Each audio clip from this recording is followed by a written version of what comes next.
The area of IT optimization is an important area for the IT auditor.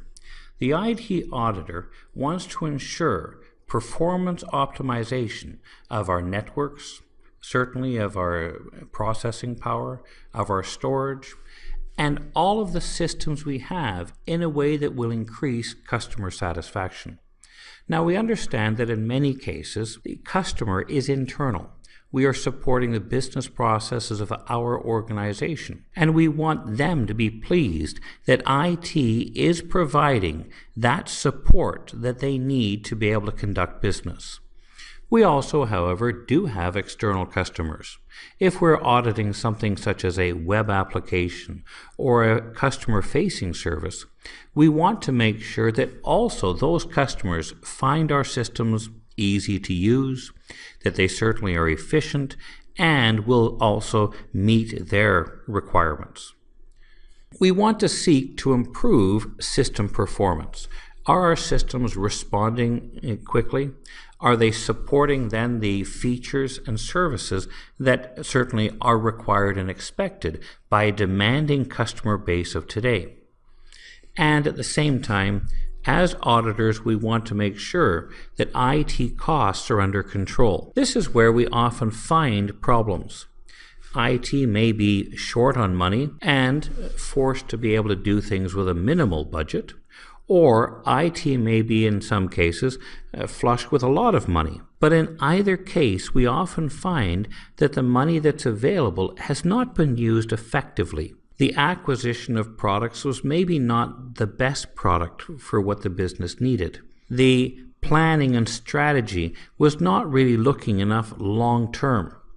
We see that, in fact, studies have shown in the past that a significant percentage of IT investment is often wasted on applications, hardware, and licenses that weren't really what was needed. So this is where, as auditors, we can provide that objective support for management, that management can see how to improve their processes, how to improve then customer satisfaction, and improve then the use of the budget that they actually do have. The requirements for optimization means that we have to know where we are. We have to know our current benchmark values, and we should also know how we compare to other organizations, though that's not always a good comparison. The point is that we must set standards for ourselves. This means we then have clear performance targets. What are the goals that we expect to be able to reach? And once we know those goals and we know where we currently are, we've done a gap analysis that requires us to have a plan. How do we get to that performance target? This means IT must become accountable. Accountable in the way of having metrics and monitoring that we can measure for the investment that's been made in what is the result. We have often heard promises that if you go to this system, you will save, should we say, a lot of expenses and maybe even some jobs in one area.